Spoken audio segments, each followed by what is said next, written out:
আপনি কি কখনো এই বিষয়টি খেয়াল করে দেখেছেন? কাঁচা আমলকি খাওয়ার পর পানি পান করলে কেন পানির স্বাদ মিষ্টি লাগে?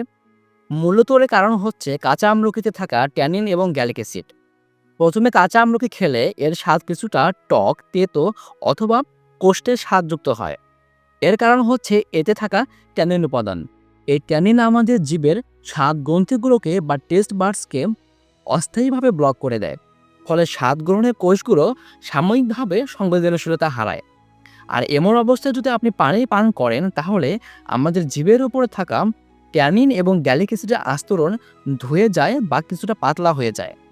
ফলে হঠাৎ করে টেস্ট বাডস আবার রিঅ্যাক্টিভেট হয়ে যায়। ফলে ওই সময় পানি পান করলে পানির স্বাদ কিছুটা মিষ্টির মতো লাগে। এটাকে বলে পারসিভড সুইটনেস, যেটা আসলে মিষ্টির কারণে হয় না, বরং স্বাদ গ্রহণের কোষগুলো রিসেট বা পুনরায় কাজ করার জন্য হয়। এই ঘটনা পুরোপুরি আমাদের মস্তিষ্ক এবং জিহ্বার পারস্পরিক সংযোগ কারণে ঘটে। স্বাদ গ্রহণ শুধু জিহ্বার কাজ নয়, বরং আমাদের মস্তিষ্কও এখানে বিশ্লেষণ করে কোনটার স্বাদ মিষ্টি বা টক। এই স্বাভাবিক প্রক্রিয়ার যখন হস্তক্ষেপ ঘটে, যেমন ট্যানিন দ্বারা, তখনই স্বাদ গ্রহণের বিভ্রান্তি দেখা দেয়। আশা করি এখন বুঝতে পেরেছেন যে কেন আমলকি খাওয়ার পর পানি পান করলে পানির স্বাদ মিষ্টি লাগে। আর আজকের ভিডিওটি কেমন লাগলো সেটা কমেন্ট করে জানাতে পারেন। আর ভিডিওটি ভালো লাগলে একটা লাইক করতে পারেন। ধন্যবাদ।